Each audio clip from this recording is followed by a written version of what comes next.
Hey, hello, leaders, and welcome to another episode of Run to Your Leadership Challenges.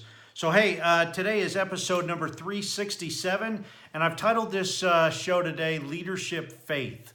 And this is the video version of me recording the actual podcast that I edit down to today's going to be about 4 or 5 minutes, but I normally edit it down to about 2 minutes. The video version is usually around 7 to 10 minutes because you get a little extra value, usually in the beginning and the end. And I don't edit my mistakes out of the video. So if you hear me repeat a line, sometimes 2 or 3 times, that's just because I didn't like something. I do read an outline script per se, but I try not to read the script word for word. So here we go. I'm going to hit the record button. You're going to hear about 4 seconds of silence, and we will be off.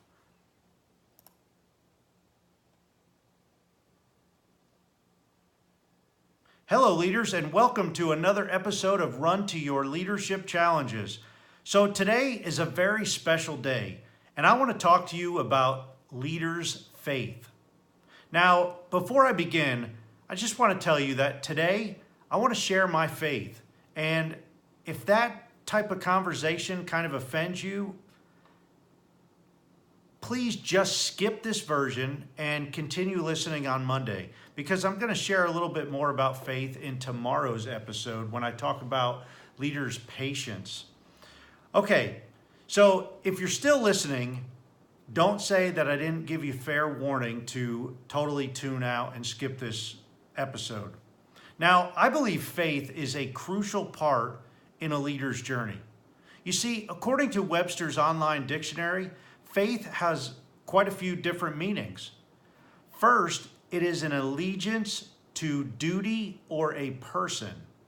Second, it's belief and trust in and loyalty to God. Third, it's something that is believed, especially with strong conviction. Now, let's just break those 3 definitions down a little bit. And I want to talk about how those definitions tie to leadership, as I believe faith is very important to your leadership. So let's break down those 3 definitions.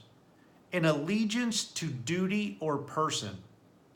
Now, this can be a great thing to model to your people as a leader, because you have influence on your people. So what you show allegiance to will most likely impact them in one way, shape, or form. Secondly, belief and trust in and loyalty to God. Now, I don't know about you, but sometimes leadership can be tough. And sometimes your team can have tough days. A leader who has consistent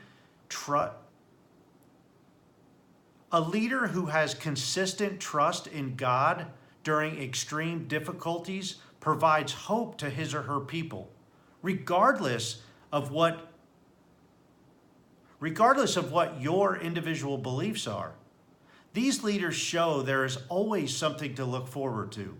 Always something worth believing in, always something worth standing up for.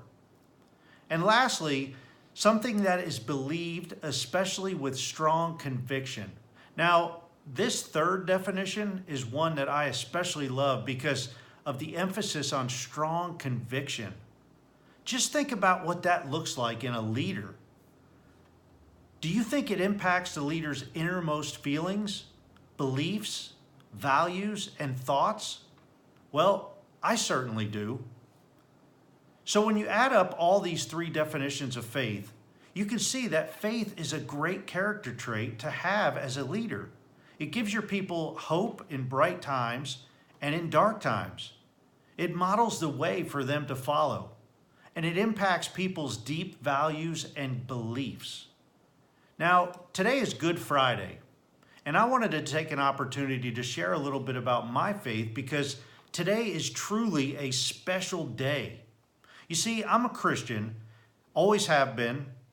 I grew up, both my mom and dad were Christians, and I was raised going to church.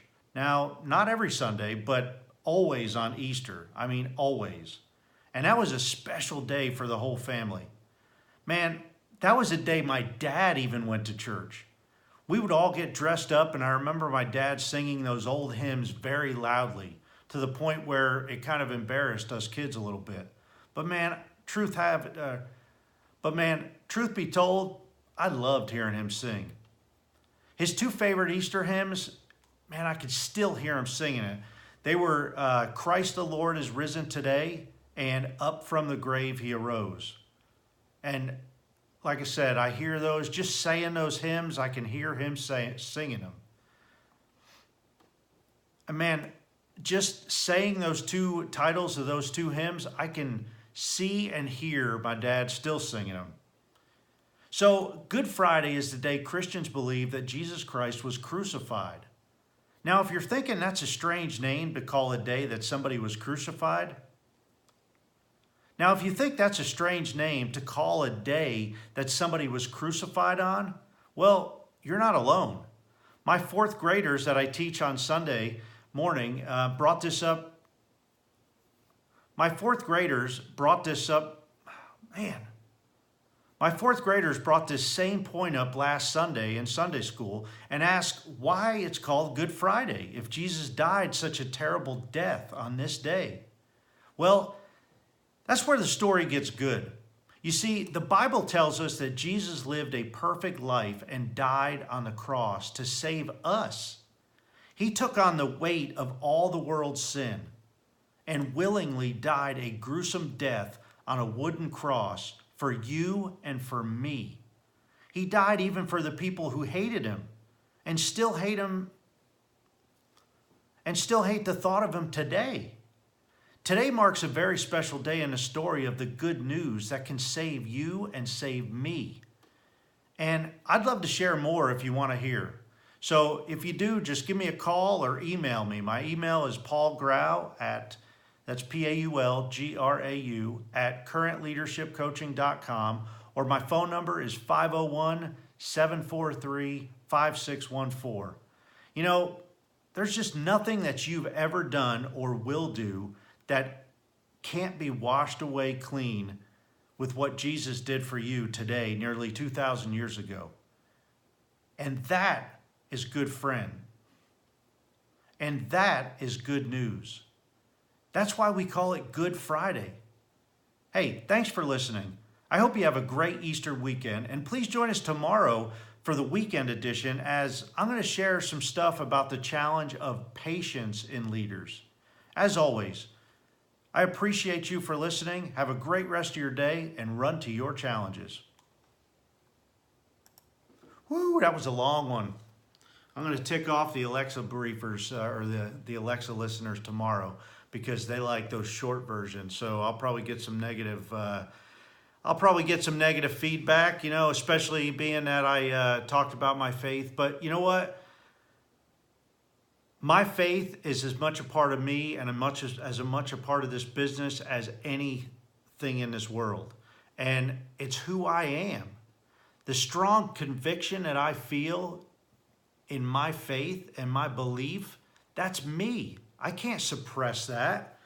So, you know, I hope it doesn't offend you. And if it does, I'm sorry, but that's who I am. Another coach or another leader, leadership coach, trainer, speaker would probably be for you. Because, you know, there's people out there that don't hire people because they are Christian. I heard I heard the other day, somebody local here said that a school wouldn't hire them to be a teacher because of their Christian beliefs. And, you know, I don't know. I don't know what's wrong with that. I think it is wrong. I think it's, you know, it's a type of stereotyping. It's a type of prejudice. But, you know, we live in a rough world, and it's time to stand up for our beliefs. So I encourage you to share your faith with others. And if you're a non-believer, hey, you're welcome here to talk to me. You're always welcome. I'd love to hear from you. I'd love to talk to you because I want to know why you don't believe. And I'll share with you why I do believe. But it's okay. At the end of the day, if you still say, hey, I don't believe, that's just a bunch of garbage, you know what? That's your prerogative. And I believe that everybody's their own person, and your beliefs are your beliefs. So I'm never going to force my beliefs onto you, but I do think it's important, and that's a part of my, I guess, calling as a Christian to share it. So if this is the first time or the 20th time you've heard it, I hope you don't get upset with me for sharing it. But if you do, I'm sorry. I gave you fair warning to tune out, right? So hey, have a great day, and until tomorrow, run to your challenges. We'll see you.